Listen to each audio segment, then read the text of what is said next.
नमस्कार, मी अमृता. गावाकडच्या बातम्यांमध्ये आपलं स्वागत. महाराष्ट्राच्या कानाकोपऱ्यातल्या बातम्या आपल्याला पाहायच्यात. सुरुवात करूयात हेडलाईन्सनी. बीड जिल्ह्यातल्या मुरकुटवाडी गावात जीव धोक्यात घालून लहान मुलं काढतायत विहिरीतनं पाणी. निसर्गाच्या क्रूर चेष्टेचं भीषण वास्तव.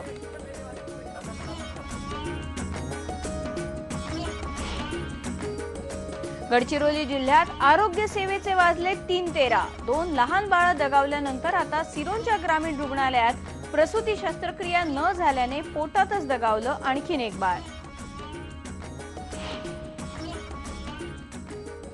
भुसावळमधल्या ग्रामीण रुग्णालयाचं 8 महिन्यांपूर्वी इमारत बांधून देखील उद्घाटन नाही.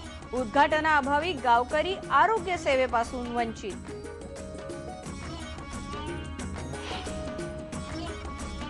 आदर्श ग्राम योजनेअंतर्गत प्रफुल्ल पटेलांनी केली गावाची निवड, पण पहिल्याच दिवशी गावात कार्यक्रमासाठी झाली विजेची चोरी.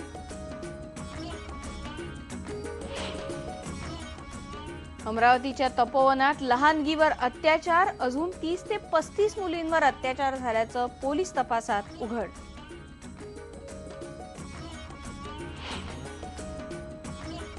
आणि पिंपरीमध्ये 61 आजी आजोबांनी घेतला अवयव दानाचा निर्णय. आयुष्याचा शेवट गोड करण्याच्या निर्णयाला IBN लोकमतचा सलाम.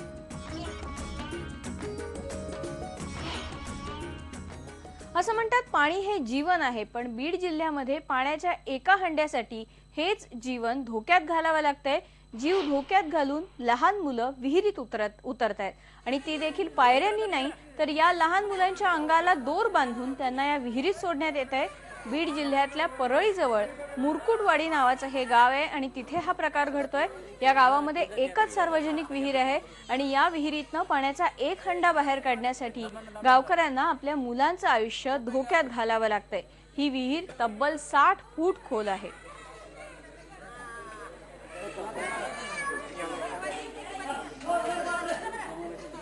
थोडं थांबा, शूटिंग काढले, थांबा थोडं. इकडे बघ, इकडे.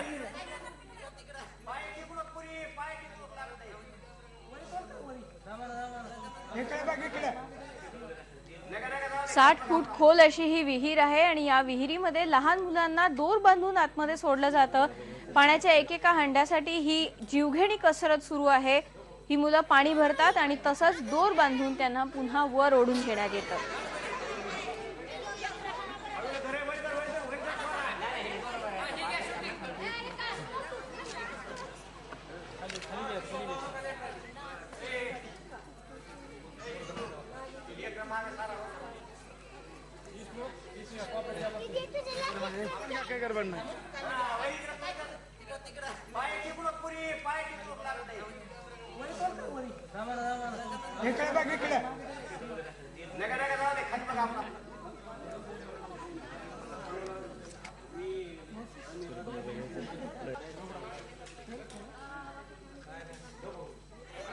पाणी भरण्यासाठी ही लहान मुलं विहिरीत उतरत आहेत आणि याच लहान मुलांची बातचीत केली आमचे रिपोर्टर शशी केवडकरने.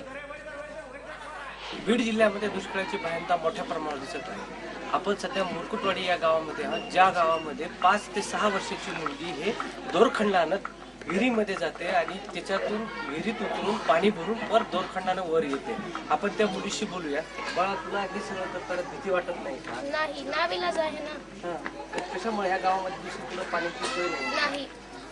रोज असं करावं लागतं, म्हणूनच पाणी भेटतं नसतं. हे जर नाही केलं तर आम्हाला पाणी कुठून भेटणार? अच्छा, मग तुमच्या गावामध्ये दुसरं पाण्याची सोय वगैरे नाही. हे कधीपासून करताय? जवळजवळ 1 महिना झाला. 1 महिना. मागच्या वर्षी दरवर्षी काय परिस्थिती? दरवर्षी अशीच हीच होती परिस्थिती. त्याच्यामुळे तुझ्या शाळेवर काय परिणाम वगैरे? हो, शाळा बुडवून राहावं लागतं. शाळा जर बुडवली नसतं तर आम्हाला पाणी नाही भेटणार. अच्छा, बरं आजूबाजूच्या परिसरामध्ये कुठं पाण्याची सोय आहे का तुला? नाही, आजूबाजूला नाही. तुलाही ह्या दोरखंडाने खाली जाऊन जातोस आणि पाणी घेऊन परत वर, तुला भीती वाटत नाही का? मला भीती वाटते, पण मी उतरताना रोज शाळेत जाताना रोज उतरावं लागते, पाणी भरावे लागते. त्याच्याशिवाय दुसरा काही पर्याय नाही का तुमच्या? नाही. काय आता आमच्या गावाला पाणी पाहिजे. आपण पाहतोय की ह्या मुलांना शाळा बुडवून आणि स्वतःच्या जीवावर बेतून अशा पद्धतीनं पाणी भरून विहिरीमध्ये दोरखंडाने बांधून उतरून जावं लागतंय आणि पाणी भरावं लागतंय. म्हणजे दुष्काळाची भयानता इतक्या मोठ्या प्रमाणावर आपल्याला सध्या या गावामध्ये दिसते. पाण्याचं कुठं बाजूला पाणी नाही, काय करा मग आता नाईलाज आहे म्हणून अशी लेकरं सोडता. एक टाइम लेकरं शाळा करते, दुपारून शाळा बंद करता, पाणी भरता, रात्रीच्याला जागून भरता. पण दुसरीकडे कुठं पाणी पाणी आमच्या गावाला प्रॉब्लेमच नाही पाण्याचं. बस कधीपासून करताय मावशी तुम्ही हे असं कधीपासून काही असं 5-6 वर्ष करता, पण पाऊस काळाला जरा हे करता, पण आता ह्या 2 वर्षामध्ये लय दुष्काळ पाण्याचा आल्यामुळे आता लय त्रास. आम्ही नांद आलो तसं आहे अच्छा. बरं हे का बरं ह्या गावामध्ये पाण्याची सोयच नाही, का कुठल्या योजना वगैरे काच नाही, योजना नाही काही. हा कुणी उभा राहू देत नाही तर काही फुकट मतदान मतदान आलं की येळ आली की पाया पडते तर मग कुणी येत नाही. भीती वाटते, पण असं केलं नाही तर पाणी मिळणार नाही असं लहान लहान मुलं बोलून दाखवतात. गेले 5-6 वर्ष या गावात हीच परिस्थिती आहे. पुढची बातमी पाहूयात. सिरोंच्या ग्रामीण रुग्णालयातल्या असुविधांबद्दल IBN लोकमतने आवाज उठवला होता. याच असुविधांचा फटका आता एका गर्भवती महिलेला बसलाय. गर्भवती महिलेची प्रसूती शस्त्रक्रिया सिरोंच्यात होऊ शकल्या नाही आणि त्यामुळे तिचं बाळ दगावलं. सिरोंच्या तालुक्यात अंकिसा प्राथमिक आरोग्य केंद्रामधल्या जंगलपल्ली गावात समक्का तेरकरी या महिलेला प्रसूती वेदना सुरू झाल्यावर तिला अंकिसाच्या आरोग्य केंद्रात दाखल करण्यात आलं. पण प्रसूती दरम्यान बाळाचे केवळ हात बाहेर आल्याने प्रसूती नीट होऊ शकली नाही. प्रसूती शस्त्रक्रियेची सोय नसल्याने या महिलेला डॉक्टरनी स्वतः सिरोंच्यात आणलं. पण ग्रामीण रुग्णालयात सोय नसल्याने या महिलेला प्राणहिता नदीच्या पलीकडे तेलंगणाच्या गोदावरी खनीला नेऊन तिच्यावर शस्त्रक्रिया करण्यात आली. पण तोपर्यंत मात्र पोटातलं बाळ दगावलेलं होतं. या महिलेची प्रकृती आता धोक्याबाहेर आहे. पण सिरोंच्या ग्रामीण रुग्णालयात प्रसूती शस्त्रक्रियेची सोय असती तर हे बाळ वाचू शकलं असतं. यावर सरकार आता काय पावलं उचलते हे पाहण्याची गरज आहे. सिरोंच्या या हॉस्पिटलमधल्या लेबर वॉर्डची काय परिस्थिती आहे दाखवतोय आमचा रिपोर्टर महेश तिवारी. आदिवासी भागात महिलांच्या खूप समस्या असतात आणि त्या महिलांच्या आरोग्यविषयक समस्या सोडवण्यासाठी इथं महिला वैद्यकीय अधिकारी उपलब्ध नाही आणि विशेषतः डिलिव्हरी पेशंट जे असतात त्यांच्या सिझरिंग ऑपरेशन करण्यासाठी आपण बघू शकतो या ठिकाणी हे ऑपरेशन थिएटर आहे. मात्र हे ऑपरेशन थिएटर मध्ये बदरीकरण तज्ञ या ठिकाणी नाही आणि महिला वैद्यकीय अधिकारी नाही. त्यामुळे हे ऑपरेशन थिएटर असूनही त्याचा लाभ रुग्णांना मिळत नाही आणि परिणामी डिलिव्हरी पेशंट जे असतात त्यांना नजीकच्या तेलंगणामध्ये जावं लागते. होळीमधून ज्या ठिकाणी पूल नाही नदीच्या तीरावरून पलीकडे जावं लागते आणि राज्याची राजधानी मुंबई पासून 1800 किलोमीटर पेक्षा जास्त आणि गडचिरोली जिल्हा मुख्यालयापासून 250 किलोमीटर पेक्षा जास्त अंतरावर असलेलं हे सिरोंच्या ग्रामीण रुग्णालय आहे. आपल्यासोबत या ठिकाणचे स्थानिक लोकप्रतिनिधी आपण त्यांना विचारूया काय समस्या आहेत, नेमका या ठिकाणच्या काय समस्या आहेत, हे ग्रामीण रुग्णालय कसं शोभेची वस्तू बनलेली आहे सांगा. या ग्रामीण रुग्णालयात वैद्यकीय अधीक्षक पासून तर डॉक्टर पदे अनेक दिवसापासून रिक्त आहे. डॉक्टर अभावी रुग्णांना वेळेवर उपचार होत नाही आणि प्रसूतीपूर्व महिलांना खूप त्रास होतात. प्रसूतीपूर्व महिलांना उपचारासाठी व सिजरिंगसाठी गडचिरोली किंवा चंद्रपूरला हलवण्यात येतात. या ठिकाणी या रुग्णालयात ऑपरेशन थिएटर असून सुद्धा तज्ञ डॉक्टर नसल्याने प्रसूती या ठिकाणी होत नसल्याने अनेक गरीब रुग्णांना खूप त्रास होत असून शासनाने या ग्रामीण रुग्णालयाकडे जास्तीत जास्त लक्ष देऊन या ग्रामीण रुग्णालयातील रिक्त पदे व महिला तज्ञ डॉक्टराची नियुक्ती करावी जेणेकरून या तालुक्यातील रुग्णांची समस्या हल होईल.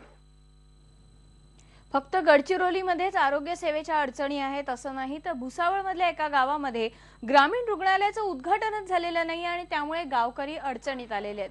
भुसावळ तालुक्यातल्या फेकरी या गावात ग्रामीण रुग्णालयाची इमारत बांधून तयार आहे पण हे रुग्णालय उद्घाटनाच्या प्रतीक्षेत आहे. 8 महिन्यांपूर्वीच या रुग्णालयाची इमारत बांधून तयार झालेली आहे पण आज देखील या उद्घाटनाच्या अभावी फेकरी गावचे रहिवासी आरोग्य सेवेपासून वंचित आहेत.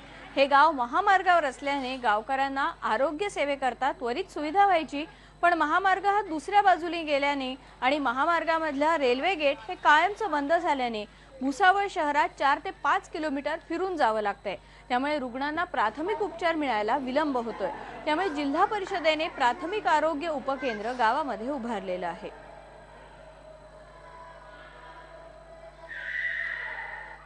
कोई ॲम्ब्युलन्सची सुविधा नाही, डॉक्टरांची नाही, नर्सची नाही, कोणाचीच नाही। फक्त इमारत बांधून ठेवलेली आहे। ती इमारत कशासाठी बांधली आहे? फक्त ग्रामपंचायतीला जागा मागून फक्त ती खावासाठी बांधलेली आहे का शासनाने?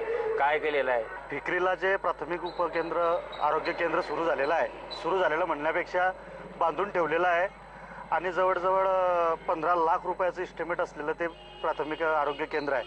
परंतु त्या ठिकाणी कुठल्याही प्रकारची सुविधा अजूनपर्यंत जिल्हा परिषदेने या ठिकाणी उपलब्ध करून दिलेली नाही। ती उपलब्ध करून द्यावी, कारण आज जे वातावरण आहे म्हणजे वातावरणामध्ये एवढा फार मोठा बदल झालेला है। नहीं, ये तो दवाखाना चालू ही नहीं हुआ है, सिर्फ बना हुआ है। इसको हो गए 7-8 महीने हो गए बनने को। कोई डॉक्टर नहीं है, कोई आके देखता नहीं है, कुछ नहीं है। इथे डॉक्टर नहीं है, गावामध्ये ॲम्ब्युलन्स नहीं है, गंदगी पसरली आजूबाजूला सगळी, कोणत्याच गोष्टीची सोय नाही आहे। ते त्याने शासनाने याच्याकडे लक्ष द्यावं, तरी त्याची उद्घाटन करावं, डॉक्टर नेमावा, त्यासाठी लवकरात लवकर प्रयत्न करावे। रुग्णालय बांधून तयार आहे पण उद्घाटन झालेलं नाही आणि परिणामी फटका बसतोय तो सामान्य नागरिकांना। पुढची बातमी पाहूयात। राज्यसभेचे सदस्य खासदार प्रफुल्ल पटेल यांनी आदर्श ग्राम योजनेअंतर्गत गोंदिया जिल्ह्यातल्या गोरेगाव तालुक्यामधल्या पाथरी या गावाची निवड केली।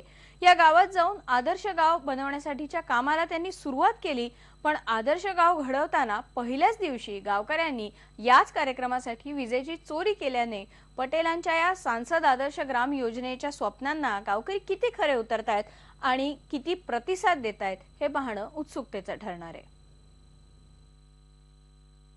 या गावामध्ये मास्टर प्लॅन एक आराखडा आम्ही तयार करत आहोत आणि त्यामध्ये गावाच्या इन्फ्रास्ट्रक्चर, मूळ सुविधा, शिक्षण आणि महत्त्वाच्या या गावाला सिंचन नाही, त्या गावाला सिंचन कसं म्हणजे सिंचित कसं करता येईल। यानंतर गावाकडच्या बातम्यांमध्ये आपण एक ब्रेक घेऊयात। पहा फक्त IDN।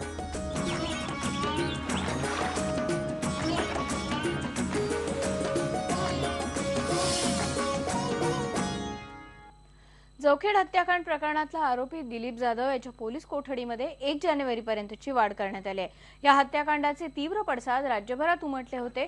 हत्याकांडानंतर पीडित जाधव कुटुंबियांना राज्य सरकारने आर्थिक मदतही दिली होती। आता या मदतीचं पोस्टमॉर्टम करण्यात येणार आहे। जाधव कुटुंबियांचं बँक खातं सील करण्याचे आदेश राज्य सरकारने दिलेत। तसंच दिलेल्या मदतीचा अहवाल देखील सादर करायला सांगण्यात आले।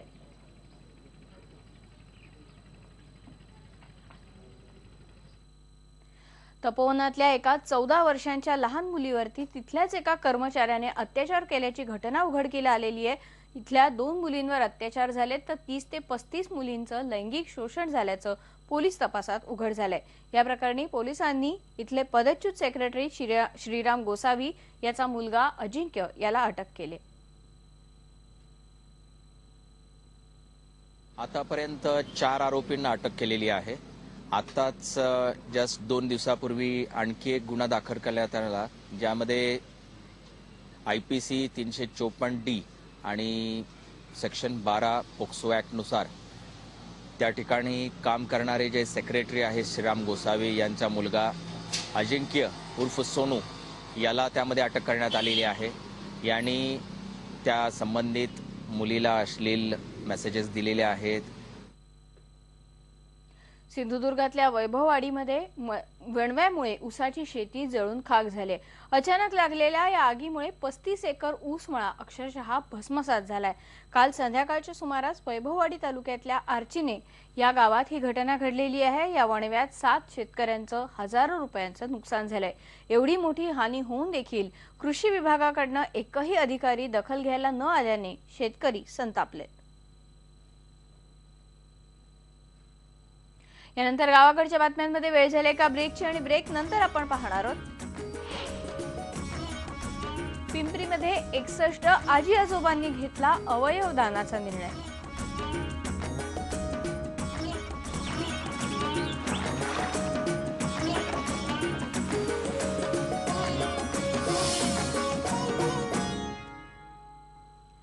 मृत्यूनंतर देखील इतर कोणाचे तरी आयुष्य फुलवण्याचा निर्णय पिंपरीतल्या काही आजी आजोबांनी घेतलाय. एक दोन नाही तर तब्बल 61 आजी आजोबांनी अवयव दान करण्याचा निर्णय घेतलेला आहे. पिंपरी शहरातल्या या ज्येष्ठ नागरिक संघाच्या सदस्यांनी देहदान नेत्रदानाचा संकल्प केला. एक नव्हे, दोन नव्हे तर तब्बल 61 जणांनी हा संकल्प केला. आपल्याकडून दुसरी इतरांना तर काही मदत होऊ शकत नाही. आपला देह जर विद्यार्थ्याला उपयोगी येत असेल तर आपण का करू नये, त्याचं सार्थक होईल ही भावना वाटली. त्या संकल्पनामुळे मी तो फॉर्म भरला आणि लगेच तयार झाले. काही लोकांचा विरोधही होईल, तुम्ही का केलं असं काय, पण मी समजावून सांगितलं बाबा आपला ध्येय चांगल्या कामासाठी उपयोग होणार आहे म्हणून मी देहदान केलेलं आहे. हे टेन्शन वगैरे काही नाहीये, सो खुशीने सगळं करत आहे. देहदानाचं महत्व अनेकांना कळतं, पण देहदान अवयवदान केल्यामुळे माणूस नरकात जातो, अग्नी दिल्याशिवाय मोक्ष नाही अशा अंधश्रद्धांमुळे अनेक जण देहदानाला नकार देतात. पण या गैरसमजांना फाटा देत या ज्येष्ठांनी नवा आदर्श निर्माण केला. आम्ही जेव्हा शिकत होतो तेव्हा 30-40 तरुण एकेका बॉडीवर काम करायचे. मग प्रत्येकाला काही काम करायला मिळायचं नाही. डिसेक्शन हा जो प्रकार आहे तो स्वतः हातात ब्लेड घेतल्याशिवाय कोणालाही करता येत नाही. वर्ष आपली परंपरा चालत आली आहे की आपण चिता दिल्याशिवाय त्या माणसाला मोक्ष मिळत नाही, त्याला स्वर्गात जाऊ शकत नाही, ते पिंडदान करावं लागतं, दहाव्याला कावळा शिवावं लागतं. या सगळ्या रूढी आता कुठेतरी थांबल्या पाहिजे. आपल्या एखाद्या अवयवानं जर एखाद्याचा प्राण वाचत असेल, आपल्या जर देहदान करून केल्यानंतर जर मुलांना ज्ञान मिळत असेल तर मरणानंतर काय हरकत आहे हे द्यायला, कारण का त्या आपलं स्वतःचं काहीच नुकसान नसतं. फक्त त्याकरता आपल्या घरच्या लोकांचं थोडंसं मानसिकता तयार झाली पाहिजे. निकामी झालेला अवयव वेळेवर न मिळाल्यानं अनेकांचं जीवन उद्ध्वस्त होतं, पण देहदान अवयवदान त्यांचं जीवन सावरू शकतं. पिंपरीतल्या या ज्येष्ठ नागरिकांचा हा निर्णय अनेकांचे आयुष्य पुन्हा हास्य फुलवू शकणार आहे आणि अनेकांसाठी प्रेरणाही देईल देहदान करण्याची. गोविंद वाकडे, IBN लोकमत, पिंपरी चिंचवड. महात्मा गांधींच्या ग्रामस्वराज्याची संकल्पना गावागावात रुजावी आणि त्यातनं रोजगार निर्मिती व्हावी या उद्देशाने वर्ध्यामध्ये खादी मेला आयोजित करण्यात आलाय. सर्व सेवा संघाच्या पुढाकाराने 3 दिवस हे प्रदर्शन सुरू असणार आहे. या प्रदर्शनामध्ये वऱ्हाडी ठेच्यापासून ते मोदी कुर्त्यापर्यंत एकापेक्षा एक साहित्य ठेवण्यात आले.